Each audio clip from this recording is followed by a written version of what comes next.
Welcome back दोस्तों। हम अपना अगला चैप्टर स्टार्ट करने जा रहे हैं। इसका नाम है बैलेंस ऑफ पेमेंट। ठीक है। छोटा चैप्टर है। इसके अंदर हम foreign exchange and balance of payment दोनों एक ही मिलाकर है, तो इसको हम कंप्लीट कर लेंगे और बहुत आसान सा चैप्टर है। ठीक है। चलिए पहले समझते हैं बीओपी होता क्या है। ये समझिए बैलेंस ऑफ पेमेंट क्या है। बेटा ऐसे समझिए इसको कि एक कंट्री, एक कोई भी कंट्री पर्टिकुलर, सपोज करो ये इंडिया है। ठीक है। अब ये इंडिया क्या करती है कि ये बाकी दुनिया है, रेस्ट ऑफ द वर्ल्ड है। ठीक है। इसे बोलेंगे रेस्ट ऑफ द वर्ल्ड। इसके साथ इंडिया के जितने भी ट्रांजेक्शन होते हैं, तो ये पूरी दुनिया भारत के साथ जो ट्रांजेक्शन करती है या भारत पूरी दुनिया के साथ जो ट्रांजेक्शन करता है, उन सबको रिकॉर्ड किया जाता है बैलेंस ऑफ पेमेंट के अंदर। ठीक है। यानी एक कंट्री का जितने भी फॉरेन ट्रांजेक्शन होते हैं, चाहे फॉरेनर्स उस कंट्री के साथ कर रहे हैं या वो कंट्री फॉरेनर्स के साथ कर रही है, यानी कि विदेशी कंपनियों के साथ या विदेशी देशों के साथ कर रही है, वो सारे बैलेंस ऑफ पेमेंट के अंदर आते हैं। कुल मिला के समझिए, अगर इंडिया इंडिया के अंदर कोई ट्रांजेक्शन कर रहा है तो वो बैलेंस ऑफ पेमेंट में नहीं आएगा। केवल क्या आएगा, इंडिया जो ट्रांजेक्शन फॉरेनर यानी कि फॉरेन कंट्रीज से कर रहा है, और फॉरेन कंट्रीज वाले जो भी इकोनॉमिक ट्रांजेक्शन इंडिया के साथ कर रहे हैं, वो केवल हम बैलेंस ऑफ पेमेंट में लेते हैं। देखिए डेफिनेशन क्या कहती है। बैलेंस ऑफ पेमेंट का मतलब होता है एक ही अकाउंटिंग स्टेटमेंट होती है, यानी इसको रिकॉर्ड किया जाता है।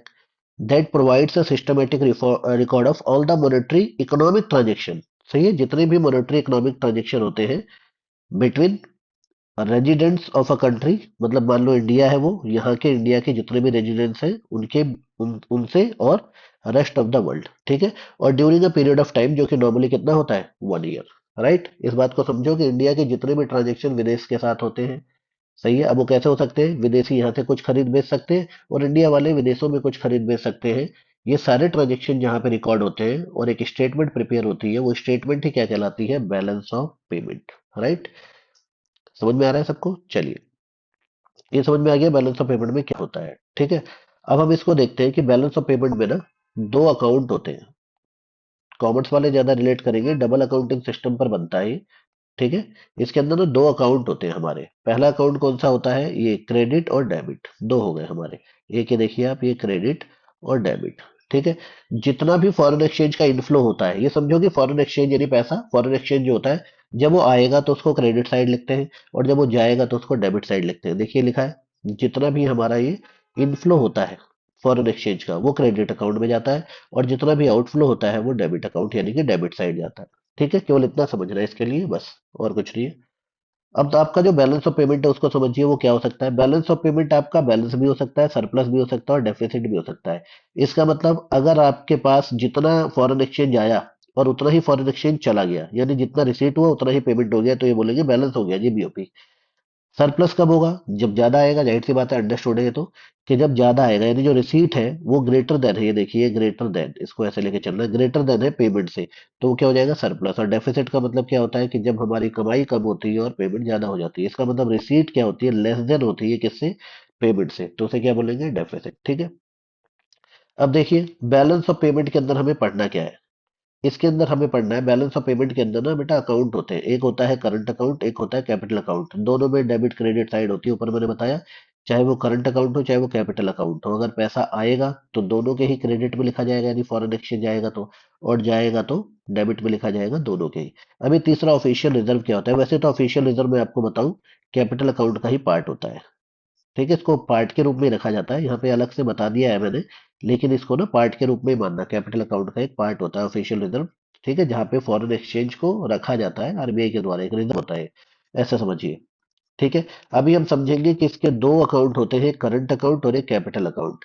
दो अकाउंट क्यों बने, करंट अकाउंट में हम क्या रखते हैं बेटा, करंट अकाउंट में वो ट्रांजेक्शन को, मतलब ट्रांजेक्शन को ना हमने दो पार्ट में बांट दिया है, एक करंट अकाउंट में एक कैपिटल अकाउंट में। करंट अकाउंट में हम वो ट्रांजेक्शन रखेंगे जो डेली बेसिस पे होती रहती है। ठीक है ना, अभी तो नाम है इसका करंट, करंट माने चालू, जो ट्रांजेक्शन चालू रहती है। और कैपिटल अकाउंट में डेली बेसिस पे ट्रांजेक्शन नहीं होती रहती है। ठीक है। वैसे तो मैं बता दूं मोटे मोटे तौर पर, कैपिटल अकाउंट जो हमारा होता है वो एसेट्स और लाइबिलिटी से रिलेट करता है, यानी इन ट्रांजेक्शन से या तो एसेट जनरेट होती है या लाइबिलिटी। ठीक है। या तो एसेट जनरेट हो जाएगी आपकी, मैं बता देता हूँ, देखिए, या तो इन ट्रांजेक्शन से एसेट जनरेट होगी या लाइबिलिटी जनरेट होगी। ठीक है। ये एसेट्स कम हो जाएगी या लाइबिलिटी बढ़ जाएगी घट जाएगी, यानी ये सारे ट्रांजेक्शन आते हैं। अभी हम देखते हैं वन बाय वन। सबसे पहले हम देखेंगे करंट अकाउंट के कंपोनेंट क्या होते हैं, करंट अकाउंट में क्या क्या आता है। देखिए पहला है करंट अकाउंट के अंदर, करंट अकाउंट रिकॉर्ड करता है receipt and payment of foreign exchange on the account of such transaction which do not impact assets and liability. मैंने बताया था ना, कैपिटल वाले तो एसेट्स और लायबिलिटी पे इम्पैक्ट डालते हैं।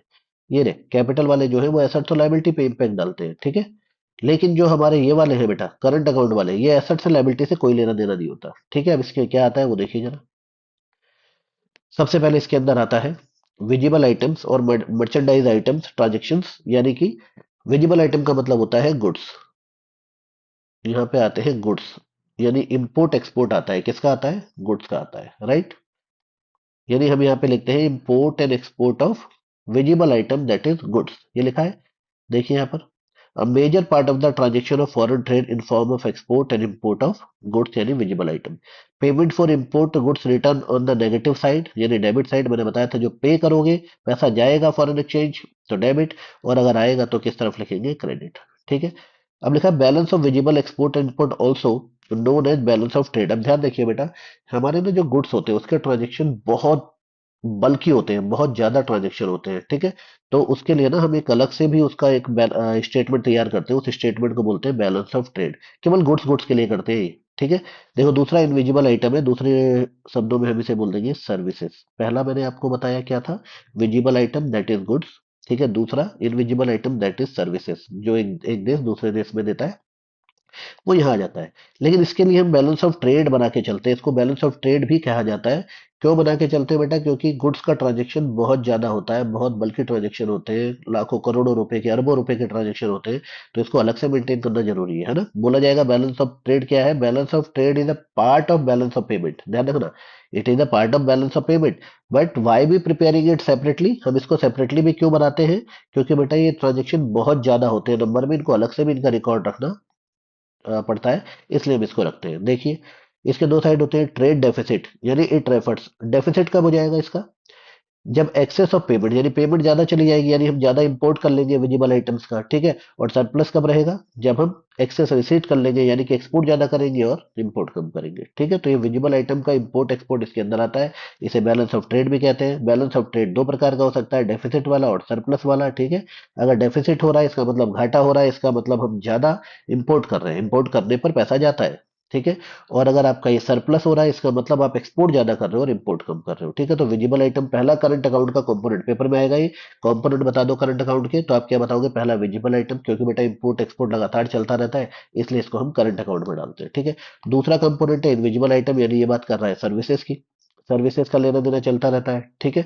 जो भी सर्विसेज होती है, आपको पता है कि जैसे इंश्योरेंस की, देखिए यहाँ पे लिखा हुआ है इंश्योरेंस की service, travel service, transportation, banking, shipping, ये सारी सर्विसेज यहाँ पर होती रहती है, ठीक है बेटा। अच्छा, इसके अंदर एक तीसरा आइटम भी आता है, वो इसी में डाल के मैंने बता दिया है, ठीक है। वो तीसरा आइटम क्या आता है? तो वो तीसरा आइटम आपका ये रहा, यूनिलेटरल ट्रांसफर। क्या बोलते हैं इसको? Unilateral transfer, one side transfer. तो आप करंट अकाउंट के अंदर तीन बातें याद रखिए: import and export of visible item, import and export of invisible item that is services, and last unilateral transfer, ठीक है। ये इसी के अंदर डाल दिए। यूनिलेटरल ट्रांसफर क्या होता है? इसको थर्ड बना सकते हो आप, करंट ट्रांसफर जिन्हें बोलते हैं, इसको थर्ड बना लो।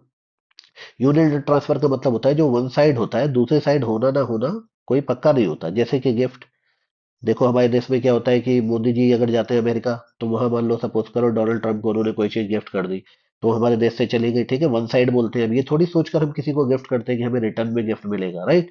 तो इसलिए फिर मान लो कोई नेचुरल क्लेमिटीज आ गई, या फिर कोई और भी कोई घटना ऐसी हो गई जहाँ पे लोग मास लेवल पर लोगों को परेशानी हो रही है, तो उनकी मदद की जाती है। इंडिया ने अभी आपको देखा होगा कि तुर्की में यानी टर्की में अपना सेना भेजी थी रेस्क्यू ऑपरेशन के लिए। वहां पे एक बहुत बड़ा अर्थक्वेक आया था, वहां पे रेस्क्यू किया हमने, तो हमारा बहुत सारा खर्चा हुआ, ठीक है। ऐसे ही हमारे देश में कभी कुछ होता है तो बाहर से भी हेल्प मिलती है, ठीक है। वो होते हैं यूनिलेटरल ट्रांसफर, ये भी पूरे साल चलते रहते हैं, इसलिए इसको कहाँ डाल दिया हमने? करंट अकाउंट में, राइट।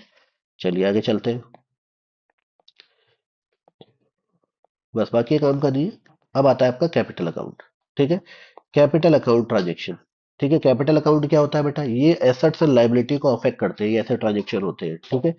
जैसे capital account of BOP record all those transactions between the resident or rest of the world which cause a change in assets or liability of resident country or its government। यानी हमारे देश के assets और liability में change लेकर आते हैं, ऐसे होते हैं हमारे कैपिटल ट्रांजेक्शन, यानी कैपिटल अकाउंट में आते हैं ये सारे ट्रांजेक्शन, ठीक है। वो क्या होते हैं? जैसे मैं आपको एग्जांपल देता हूँ। मान लो आपने कोई भी चीज फॉरेन में जाके, मान लो अमेरिका में जाकर आपने एक लैंड बाय कर ली, ठीक है, आप अमेरिका में गए और आपने क्या कर ली यहाँ पर बेटा, अमेरिका में जाके आपने एक लैंड खरीद ली। अब ये समझिए, लैंड खरीद ली तो ये क्या हो गई, आपकी एसेट हो गई, ठीक है, संपत्ति हो गई। या फिर आपने क्या किया कि अमेरिका से पैसे बोरो कर लिए, उधार ले लिए, ठीक है, ये सारे ट्रांजेक्शन आते हैं, यानी कि इन्वेस्टमेंट करना और उधार लेना देना, ये सारे ट्रांजेक्शन किसमें आते हैं, कैपिटल अकाउंट में। देखिए क्या होता है इसमें, क्या क्या आएगा। पहला है बोरिंग, जैसा मैंने आपको बताया एक्सटर्नल। देखो बोरिंग होती है हमारे देश के लोग विदेश में जाकर, यानी कि हमारे यहाँ का इंडिविजुअल भी या गवर्नमेंट भी या प्राइवेट सेक्टर भी फॉरेन से लोन ले सकता है, और वहाँ की गवर्नमेंट भी और वहाँ के भी फॉरेन जो जो फॉरेनर्स होते हैं इंडिविजुअल लेवल पे, वो यहाँ से लोन ले सकते हैं, ठीक है। तो बोरिंग आ गई पहला जो इसके अंदर आता है, ये लिखा हुआ है देखिए। पहला लिखा है external commercial boring. External commercial boring क्या होती है, अवेलेबल एट मार्केट रेट। और दूसरा एक्सटर्नल असिस्टेंस, ये थोड़ा कंसेशनल रेट पे मिल जाती है, दोनों तरफ चलता है, इट गोज बोथ वे, ठीक है। इंडिया भी बाहर से उधार ले सकता है, दे सकता है, और बाहर वाले लोग भी यहाँ पे उधार लेना देना कर सकते हैं। दूसरा होता है हमारा फॉरेन इन्वेस्टमेंट। अब इन्वेस्टमेंट बेटा आपके दो प्रकार के होते हैं, एक होता है पोर्टफोलियो इन्वेस्टमेंट, ठीक है, जैसे ये लिखा हुआ है, और दूसरा होता है डायरेक्ट इन्वेस्टमेंट। ये क्या होते हैं, देखिए पोर्टफोलियो इन्वेस्टमेंट का मतलब होता है ऑलरेडी कोई कंपनी वहां पर होती है। सपोज करो अमेरिका में एक कंपनी है टेस्ला, आप वहां गए और आपने वहां के 10,000 के शेयर्स ले लिए, तो टेस्ला में आपका 10,000 का स्टेक हो गया। उसके आप 10,000 के इक्वल टू आप वहां के ओनर बन गए, उसे पोर्टफोलियो कहते हैं। पोर्टफोलियो क्यों कहते हैं, क्योंकि आपका कंट्रोल नहीं है उसके ऊपर, ठीक है, आपका उसके ऊपर कंट्रोल नहीं है, बस कुछ पार्ट आपके पास है। और डायरेक्ट इन्वेस्टमेंट का मतलब होता है आपका कंट्रोल। सपोज आप अमेरिका में गए, वहां आपने एक लैंड खरीदी और वहां पर अपनी कंपनी स्टार्ट कर दी, that is your direct investment. ऐसे ही अमेरिकन्स जो होते हैं या ब्रिटिशर्स जो होते हैं वो इंडिया में आएंगे, अगर वो रिलायंस की कंपनी के शेयर खरीद लेते हैं तो पोर्टफोलियो कहलाएगा। और अगर यहाँ पर आकर वो कोई अपनी कंपनी स्टार्ट कर देते हैं, जैसे मान लो नेस्ले आया और नेस्ले ने यहाँ पर एक कंपनी स्टार्ट कर दी अपनी, तो वो एफडीआई जिसे कहते हैं हम, फॉरेन डायरेक्ट इन्वेस्टमेंट कहलाता है, ठीक है। दो प्रकार के इन्वेस्टमेंट हो गए, दोनों में डिफरेंस क्या है, मेजर डिफरेंस, यहाँ कंट्रोल होता है और यहाँ कंट्रोल नहीं होता है, ठीक है। चलिए, बाकी मैंने आपको बता ही दिया था, ये तीसरा वाला पार्ट कैपिटल के साथ ही पढ़ा जाता है, मैं पढ़ लेता हूँ फिर भी। क्या लिखा है, ये रिजर्व होते हैं फॉरेक्स के आरबीआई के पास। Overall balance is finally reflected, ये जितना भी बैलेंस हमारे पास होता है वो ऑफिशियल रिजर्व अकाउंट होता है आरबीआई का, उसमें होता है, बिकॉज आरबीआई कस्टोडियन होता है। आपने पढ़ा होगा बैंकिंग के जो बैंक वाला चैप्टर है, मनी एंड बैंकिंग में, उसमें एक फंक्शन था सेंट्रल बैंक का, कि वो कस्टोडियन होता है किसका, फॉरेक्स का, यानी जो हमारा जितनी भी फॉरेन करेंसी होती है उसको ये अपने कब्जे में रखता है, ठीक है।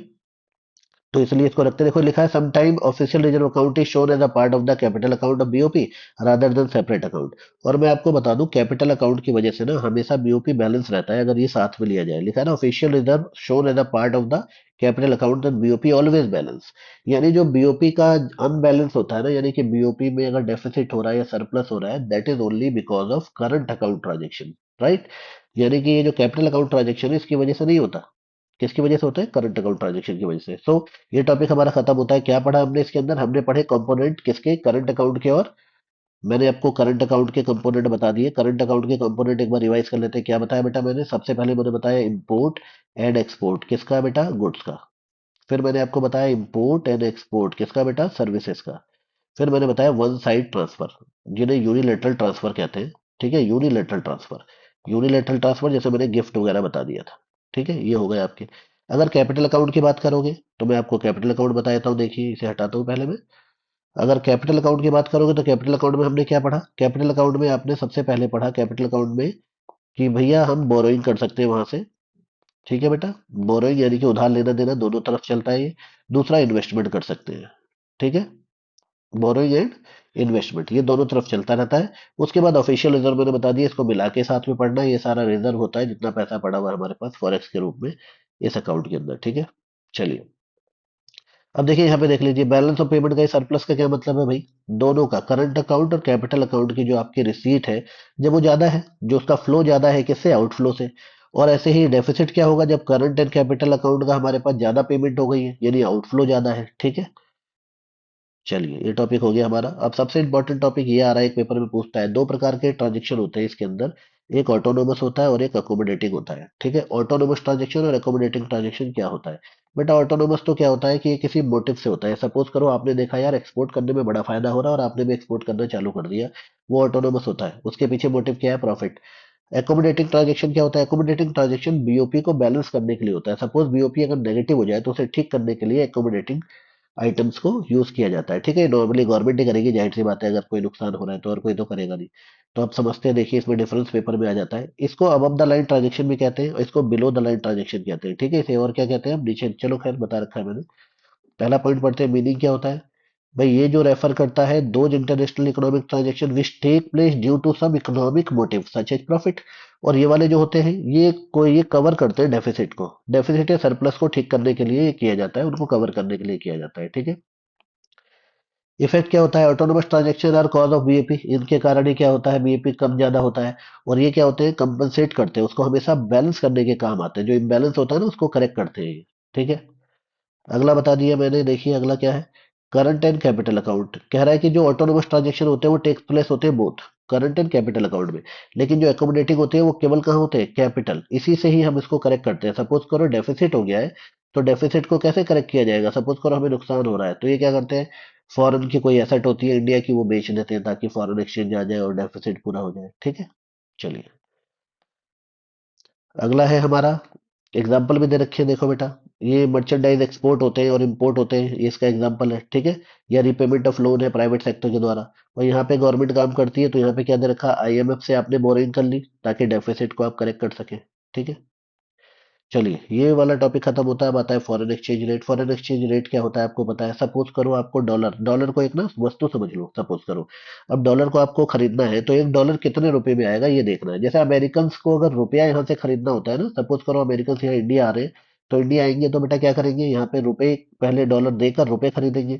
तो उनको रुपए का क्या रेट चल रहा है, सपोज करो मैंने यहाँ लिख रखा है कि एक डॉलर 70 रुपए का है, यानी अमेरिकन का एक्सचेंज रेट ये है, $1 इक्वल टू 70। तो इंडियंस का एक्सचेंज रेट क्या होगा, ऐसे होगा ₹1 इक्वल टू 1/70, यानी कि ₹1 में हमें $1 का जो 70वां भाग है, 70th पार्ट है, वो हमको यहाँ पर मिलेगा। ठीक है, यानी ₹1 में इतना पैसा मिलेगा, यही होता है हमारा फॉरेन एक्सचेंज। अब ये फॉरेन एक्सचेंज डिसाइड कैसे होता है, $1 70 का है, ये डिसाइड कैसे होगा बेटा, देखिए कैसे होगा, उसके लिए दो मेथड है। फॉरेन एक्सचेंज पहला होता है फ्लेक्सिबल। फ्लेक्सिबल मतलब जो मार्केट फोर्सेस होती है, डिमांड एंड सप्लाई। भाई जिस हिसाब से डिमांड है उस हिसाब से, और जिस हिसाब से सप्लाई है उससे प्राइस तय हो जाएगा। डिमांड एंड सप्लाई आपने बहुत पढ़ रखा है, यानी डिमांड एंड सप्लाई मिलकर एक प्राइस तय कर देती है। अभी इसका हम नीचे डायग्राम देख लेंगे। और एक होता है फिक्स। फिक्स मतलब होता है जहाँ गवर्नमेंट डिसाइड कर देती है कि भाई $1 बराबर 80 रुपीज होगा। ठीक है, अब ये ज्यादातर फ्लेक्सिबल वाला ही चलता है, राइट, ये पढ़ लेना आप। चलो मैं पढ़ के बता देता हूँ क्या लिखा हुआ है। Flexible rate is the rate, is that rate which is determined by the forces of demand and supply of different currencies. ठीक है बेटा, लिखा है value of currency is allowed to fluctuate freely according to changes in the demand and supply. आराम से demand and supply change होती है, जैसे डिमांड या सप्लाई होती है उसके हिसाब से करेंसी फ्लक्चुएट होकर अपने एक प्राइस पर आ जाती है। यहाँ पे गवर्नमेंट का कोई इंटरवेंशन नहीं होता। लेकिन फिक्स वाले में क्या होता है बेटा, ये रेट होता है जो ऑफिशियली फिक्स किया जाता है और मेंटेन किया जाता है गवर्नमेंट का। ठीक है, मॉनेटरी अथॉरिटीज जो होती है, ये मार्केट फोर्सेस के द्वारा फिक्स नहीं होता, यानी गवर्नमेंट करती है। अभी क्या लिखा है कि to maintain the fix rate of exchange at a particular level government need to keeps a large stock of foreign exchange. आप तभी इसको फ्लक्चुएट कर सकते हैं जब आपके पास फॉरेन एक्सचेंज बहुत ज्यादा हो। अगला पेपर में आजकल ये बहुत आने लगा है, मैनेज फ्लोटिंग क्या होता है। मैनेज फ्लोटिंग रेट, बेटा मैनेज फ्लोटिंग रेट क्या होता है ये समझिए। मैनेज फ्लोटिंग का मतलब होता है कि ना आजकल ना ये बहुत ज्यादा आ रहा है।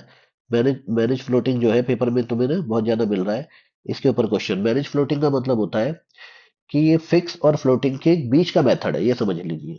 ठीक है, इसमें मार्केट फोर्सेस द्वारा तो डिसाइड होता है प्राइस, लेकिन गवर्नमेंट भी कभी कभी चीजों को ठीक करने के लिए इंटरवेंशन कर देती है। ठीक है, देखिए कहाँ लिखा हुआ है ये देखिए क्या लिखा है, manage floating rate is the rate, is the rate which is determined by the market forces and central bank influences the exchange rate through the intervention in the foreign exchange market। एक तो market forces में रहती है और यहाँ पर जो हमारा सेंट्रल बैंक होता है आरबीआई, वो भी इसके अंदर अपना इंटरवेंशन कर देता है। यानी कि manage floating is a hybrid, ये हाइब्रिड है, दोनों से मिलकर बना है, फिक्स रेट एक्सचेंज और फ्लेक्सिबल रेट एक्सचेंज से। ठीक है, in this system central bank intervene करती है in the foreign exchange market to restrict the fluctuation in the exchange rate within the certain limit. कुछ लिमिट तक वो उसको लिमिट कर देती है। इसका मतलब ये है कि मार्केट फोर्सेस वाला जो है, यानी कि जो हमारा फ्लेक्सिबल वाला मेथड है इसका फॉरेन एक्सचेंज रेट का डिसाइड होने का, उसके अंदर जब गवर्नमेंट कुछ अपना इंटरफेरेंस करती है, जैसे हमारा आरबीआई करता है इंडिया में, तो उसे मैनेज फ्लोटिंग कहते हैं। ठीक है,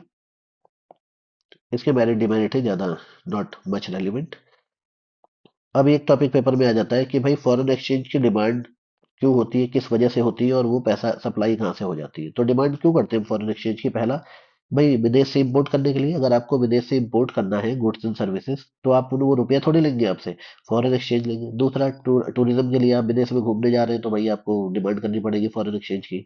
या रेमिटेंस कर रहे हैं या यूनिलेटरल कुछ अब्रॉड में भेज रहे हैं, तो ठीक है, उसके लिए पहले खरीदना पड़ेगा, तो भाई पैसे डॉलर चाहिए ना, सपोज करो अमेरिका में भेज रहे हैं तो ये डिमांड हो जाती है। सप्लाई कैसे कैसे हो जाती है बेटा, कहाँ से आता है? कह रहा सप्लाई होती है फॉरेन एक्सचेंज की those people who receive it at due following reason. पहला, export of goods and service. कहाँ से सप्लाई होती है फॉरेन एक्सचेंज की? जब हम एक्सपोर्ट करते हैं गुड्स एंड सर्विस को। ठीक है बेटा, क्लियर है? दूसरा, फॉरेन इन्वेस्टमेंट। जो फॉरेनर्स होते हैं वो इन्वेस्ट करते हैं हमारी होम कंट्री में यहाँ पर आकर, तो पैसा हमारे पास आ जाता है। ठीक है, तो ये दो तीन कारण थे, पूछ लेता है। देखो मैंने तुम्हें बताया था फ्लेक्सिबल वाले का, ये फ्लेक्सिबल वाला है हमारा, उसका डायग्राम मैं बताता हूँ आपको। ये बना हुआ है, ये है, देखिए बेटा, ये है डिमांड आपकी, ये है सप्लाई। जहां पे दोनों कट करेंगे यहीं पर ही क्या हो जाएगा, फॉरेन एक्सचेंज रेट डिसाइड हो जाएगा। अब सपोज करो अगर दोनों में से कोई चीज बढ़ता घटता है, सपोज करो कि आपका ये जो है यहाँ पर सप्लाई है, ठीक है, मान लो ये वाली सब, मान लो आपकी ये डिमांड जो है वो बढ़ जाती है। लेटेस्ट से कि डिमांड आपकी इंक्रीज हो जाती है, तो जब डिमांड इंक्रीज हो जाएगी तो क्या हो जाएगा, देखिए इधर, ये डिमांड यहाँ पे मान लो सपोज करो इंक्रीज हो जाएगी, तो क्या हो जाएगा, सब अपने आप प्राइस क्या हो जाएगा, बढ़ जाएगा, क्योंकि सप्लाई तो बढ़ी नहीं।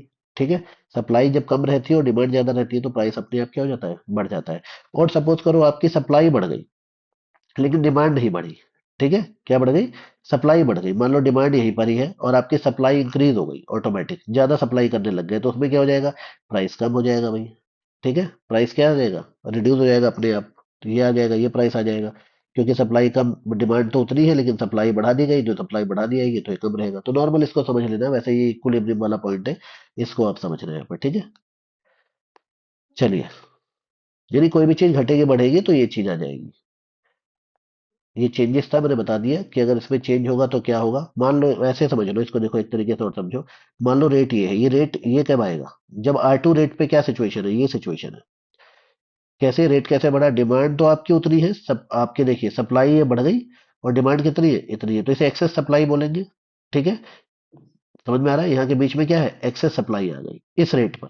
ठीक है, क्योंकि डिमांड कम हो जाएगी, जैसे ही पैसा बढ़ता है वैसे डिमांड क्या होती है, कम हो जाती है आपकी, ये समझ लिए। मान लो फॉरेन एक्सचेंज रेट बढ़ रहा है, वैसे तो इन दोनों की वजह से मैं अलग से समझाता हूँ।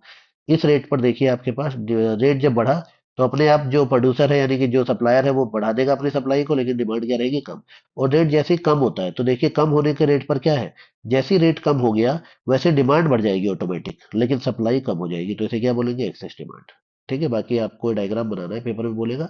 ये मार्केट के फोर्सेस द्वारा, डिमांड एंड सप्लाई द्वारा कैसे फॉरेन एक्सचेंज रेट डिसाइड होता है, वो ये। ठीक है, अगला बहुत इंपॉर्टेंट टॉपिक है, देखिए बेटा जरा, डेप्रिसिएशन एंड डिवैल्यूएशन। ठीक है, फॉरेन जो हमारी करेंसी होती है, होम करेंसी होती है, उसमें दूसरी करेंसी के कंपैरिजन में डेप्रिसिएशन या डिवैल्यूएशन लगता है। जैसे मैं आपको बोलूं कि हमारा $1, ये $1 और हमारे 70 रुपए के बराबर है, रुपये के बराबर है। ठीक है, यानी $1 70 रुपए के बराबर है, ₹70। अब सपोज करो $1 80 रुपए के बराबर हो जाए, तो हमारी वैल्यू घट गई बेटा, क्योंकि पहले फॉरनर आ रहे थे $1 में, वो 70 रुपए ले रहे थे और 70 का सामान लेके जा रहे थे, अब उन्हें $1 में 80 रुपए मिल जाएंगे हमारे देश में, तो ये हमारा नुकसान है। ठीक है, अब सपोज करो मार्केट फोर्सेस के द्वारा अगर ऐसा होता है, यानी डिमांड एंड सप्लाई के द्वारा ऐसा होता है, तो उसे बोलते हैं डेप्रिसिएशन।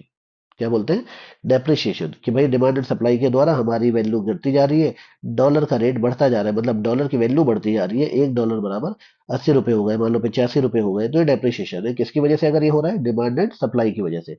डिवैल्यूएशन क्या होता है, जैसा मैंने आपको बताया था मैनेज फ्लोटिंग में, डिवैल्यूएशन का मतलब होता है गवर्नमेंट खुद इंटरवीन करती है और अपने खुद की वैल्यू को डाउन कर देती है। $1 70 रुपए का था और हमारी आरबीआई ने $1 80 का खुद कर दिया, समझ रहे हो, उसको क्या कर दिया, 80 का कर दिया। इससे क्या होता है बेटा, यानी ये हमने खुद इंटेंशनली डेलिबरेटली किया, हमने इंटेंशन के साथ किया, तो इसे बोलेंगे डिवैल्यूएशन। दोनों में ही हमारी वैल्यू डाउन हो रही है, पहला लेकिन बिना किसी इंटरवेंशन के हो रहा है, जिसे डेप्रिसिएशन बोलेंगे, और डिवैल्यूएशन हम इंटेंशनली करते हैं। ठीक है, इससे फर्क क्या पड़ता है, देखिए इससे फर्क पड़ेगा, जब ऐसा होता है तो फर्क क्या पड़ेगा, इंपोर्ट एक्सपेंसिव हो जाएगा, यानी लोग क्या करेंगे, इंपोर्ट को कम कर देंगे, राइट।